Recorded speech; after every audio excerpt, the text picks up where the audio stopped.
Hola, soy Derek y te hablaré acerca de lo que es ética. La ética o filosofía moral es la rama de la filosofía que estudia la conducta humana, lo correcto y lo incorrecto, lo bueno y lo malo, la moral, el buen vivir, la virtud, la felicidad y el deber. La ética contemporánea se suele dividir en tres ramas o niveles. La metaética estudia el origen, naturaleza y significado de los conceptos éticos.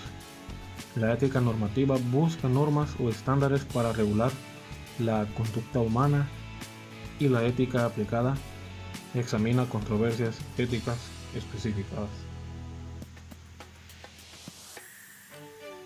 Ética y moral son conceptos muy relacionados que a veces se usan como sinónimos, pero tradicionalmente se diferencian en que la ética es la disciplina académica que estudia la moral.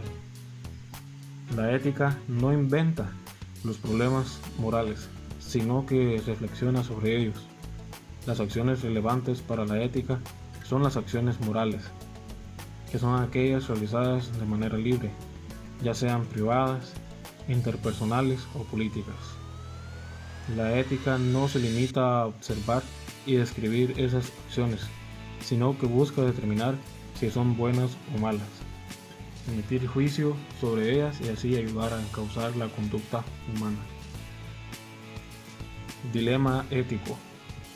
Un dilema ético o una paradoja ética es un problema de toma de decisiones entre dos imperativos ético-morales posibles, ninguno de los cuales es inequívocamente aceptable o preferible. La complejidad surge del conflicto situacional en el que obrar de acuerdo a uno podría resultar en transgredir al otro, algunas veces llamadas paradojas éticas. En la filosofía moral se pueden invocar dilemas éticos para refutar un sistema ético o un código moral, o para mejorarlo y resolver la paradoja.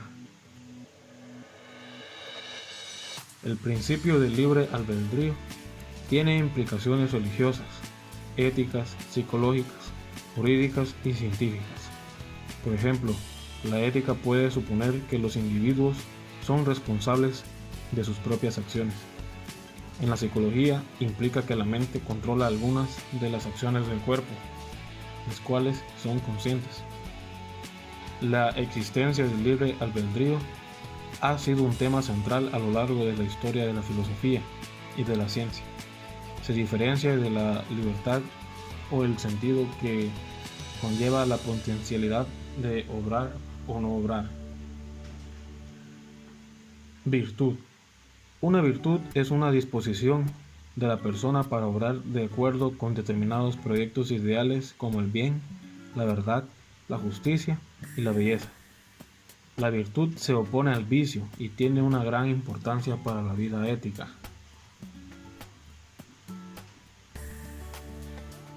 Responsabilidad. La responsabilidad es un valor que está en la conciencia de la persona que estudia la ética, sobre la base de la moral. Puesto en práctica, se establece la magnitud de dichas acciones y de cómo afrontarlas de la manera más positiva e integral para ayudar en un futuro. Una persona se caracteriza por su responsabilidad porque tiene la virtud no solo de tomar una serie de decisiones de manera consciente, sino también de asumir las consecuencias que tengan las citadas decisiones y de responder de las mismas ante quien corresponda en cada momento. Obligación.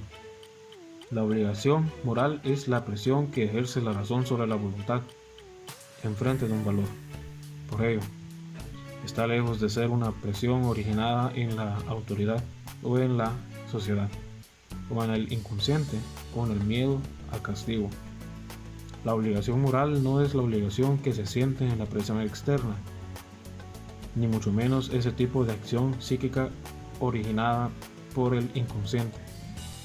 Cuando una persona capta un valor con su inteligencia, se ve solicitada por dicho valor, y entonces la inteligencia propone a la voluntad la realización de tal valor. pero la inteligencia presiona suavemente, sin suprimir el libre albedrío. Simplemente ve una necesidad objetiva y como tal propone a la voluntad para su realización. Se trata, pues, de una exigencia propia de la razón, fundamentada en un valor objetivo, pero nacida en lo más íntimo y elevado de cada persona, su propia razón. Por lo tanto, la obligación moral es autónoma y no compatible con el libre albedrío.